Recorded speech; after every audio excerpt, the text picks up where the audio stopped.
Arrivé sur la plage, Pinocchio jeta aussitôt un ample regard sur la mer. Mais il ne vit pas de requin. La mer était lisse comme un miroir.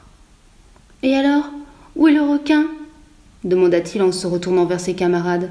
« Il sera allé déjeuner, » répondit l'un d'eux en riant. « Oh, il se sera jeté sur son lit pour faire un petit somme, » dit un autre en riant plus fort que jamais. À ces réponses absurdes et à ces rires stupides, Pinocchio comprit que ses camarades lui avaient fait une mauvaise farce en lui annonçant quelque chose qui n'était pas. Se fâchant, il leur dit d'une voix exaspérée. « Et alors, quel plaisir avez-vous trouvé à me raconter l'histoire du requin ?»« Nous en avons trouvé, ça oui, à coup sûr, à coup sûr. » ses garnements. Et lequel ? Celui de te faire manquer l'école et de te faire venir avec nous. Tu n'as pas honte de te montrer toujours si ponctuel et si empressé à la classe. Tu n'as pas honte de travailler comme tu le fais. Mais si je travaille, qu'est-ce que ça peut vous faire ? Ça nous fait beaucoup, parce que tout nous oblige à faire mauvaise figure devant le maître. Pourquoi ? Parce que les élèves qui travaillent font toujours faire piètre figure à ceux qui, comme nous, n'ont pas envie de travailler. Et nous ne voulons pas faire piètre figure. Nous aussi, nous avons notre amour-propre. Alors que dois-je faire pour vous contenter ? Tu dois prendre en grippe, toi aussi, l'école, les cours et le maître, qui sont nos 3 grands ennemis. Et si je voulais continuer à travailler ? Nous te regarderons plus en face. Et à la première occasion, tout le payera.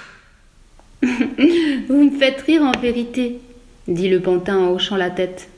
Et Pinocchio, s'écria alors le plus grand des garçons en s'avançant vers lui menaçant. Mais viens pas faire ici le fanfaron, le petit coq. Parce que si tu n'as pas peur de nous, nous n'avons pas peur de toi, nous non plus. Souviens-toi que tu es seul et que nous sommes 7. 7 comme les péchés capitaux, dit Pinocchio avec un grand éclat de rire.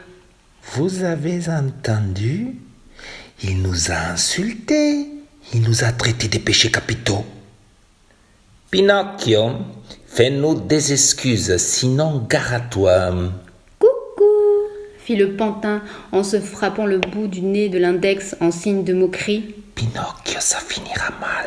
Coucou. Non, tes seront comme banane. Coucou. Tu rentreras chez toi le nez cassé. Coucou. Cette fois, c'est moi qui va te faire coucou, cria le plus audacieux de ces petits vauriens. En attendant, prends cet acompte et garde-le pour le dîner de ce soir. Et sur ces mots, il lui flanqua un coup de poing sur la tête. Mais du tac au tac, comme on dit, et comme il fallait s'y attendre, le pantin répondit par un autre coup de poing. Et en quelques secondes, le combat devint général et acharné. Pinocchio, bien qu'il fût seul, se défendait comme un héros. Il jouait si bien de ses pieds de bois très durs qu'il tenait toujours ses ennemis à distance respectueuse. Là où ses pieds pouvaient arriver et frapper, il laissait toujours un bleu en souvenir.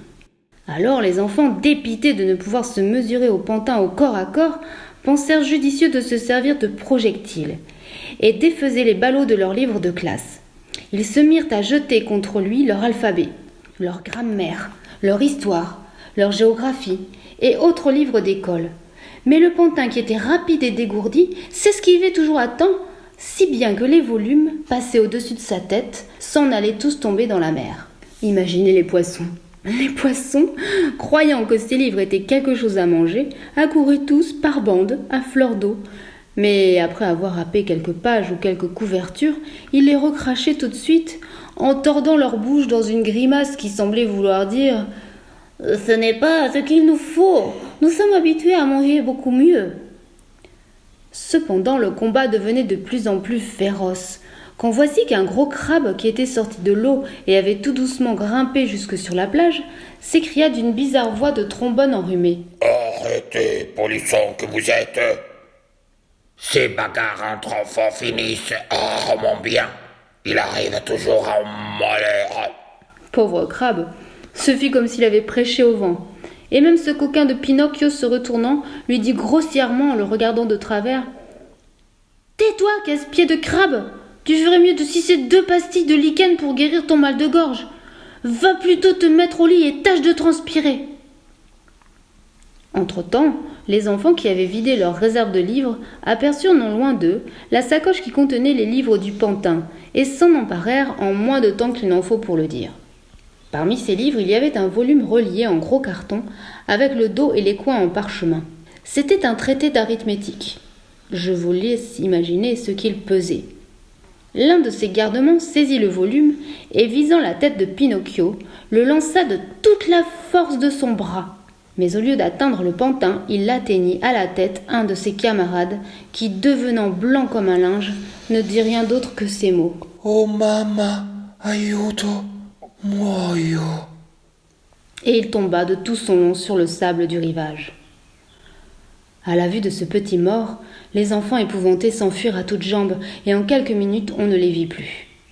Mais Pinocchio resta là, et bien qu'il fût lui aussi plus mort que vif, de douleur autant que d'épouvante, il courut tremper son mouchoir dans l'eau de mer et se mit à baigner la tempe de son pauvre camarade d'école. Et en même temps, pleurant, à chaudes larmes, désespéré, il l'appelait par son nom et lui disait: « Eugenio, mon pauvre Eugenio, ouvre les yeux, regarde-moi. Pourquoi ne me réponds-tu pas? Ce n'est pas moi, tu sais, qui t'ai fait tout ce mal. Crois-le, ce n'est pas moi. Ouvre les yeux, Eugenio. Si tu gardes les yeux fermés, tu me feras mourir moi aussi. Oh mon Dieu, comment vais-je faire maintenant pour retourner à la maison? Où trouverai-je le courage de me présenter devant ma maman? Que vais-je devenir? Où fuir ou me cacher? Oh, comme il aurait mieux valu 1000 fois mieux que je sois allée à l'école. Pourquoi ai-je écouté ces camarades qui sont ma damnation? Le maître me l'avait bien dit, et maman me l'avait répété. Méfie-toi des mauvais camarades. Mais je suis un entêté, un obstiné. Je laisse passer tout le monde, et puis je n'en ai jamais fait qu'à ma tête. Et après, il me faut le payer, et comme ça, depuis que je suis au monde, je n'ai jamais eu un quart d'heure de satisfaisant. Mon Dieu, que vais-je devenir? Que vais-je devenir? Que vais-je devenir? Et Pinocchio continuait à pleurer, à gémir, à se frapper la tête de ses poings et à appeler par son nom le pauvre Eugenio, quand tout à coup, il entendit un bruit sourd de pas qui s'approchaient. Il se tourna, c'étaient 2 gendarmes. « Que fais-tu ainsi étendu par terre ?» demandèrent-ils à Pinocchio. « J'assiste mon camarade d'école que vous voyez là. »« Il lui est arrivé quelque chose. »« On dirait. »« Je te crois qu'il lui est arrivé quelque chose. » dit l'un des gendarmes en se penchant et observant de près Eugenio. « Cet enfant a été blessé à la tempe. Qui l'a blessé? » Pas moi, balbutia le pantin qui ne vivait plus. « Si ce n'est pas toi, qui est-ce qui l'a blessé? »« Pas moi, répéta Pinocchio. »« Et avec quoi a-t-il été blessé? »« Avec ce livre. » Et le pantin ramassa par terre le traité d'arithmétique relié en carton et parchemin pour le montrer aux gendarmes. « Et à qui est ce livre? »« À moi. »« Cela suffit. On n'a pas besoin de preuves supplémentaires. Relève-toi tout de suite et suis-nous. »« Mais je... »« Viens avec nous. »« Mais je suis innocent. »« Viens avec nous. » Avant de partir, les gendarmes appelèrent quelques pêcheurs qui passaient justement à ce moment-là en barque, tout près du rivage, et leur dirent: « Nous vous confions ce petit garçon blessé à la tête.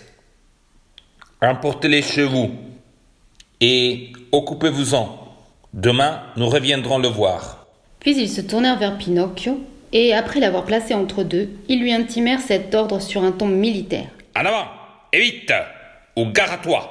Le pantin ne se le fit pas dire 2 fois. Il se mit à marcher sur ce petit sentier qui conduisait au village. Mais le pauvre diable ne savait même plus dans quel monde il se trouvait. Il avait l'impression de rêver. Et quel mauvais rêve! Il était hors de lui. Ses yeux y voyaient double. Ses jambes tremblaient. Sa langue était restée attachée à son palais et il ne pouvait plus articuler un seul mot. Pourtant, au milieu de cette espèce d'hébétitude et d'engourdissement, une épine très aiguë lui perçait le cœur. La pensée de devoir passer sous les fenêtres de la maison de sa bonne fée, entre 2 gendarmes. Il aurait préféré mourir.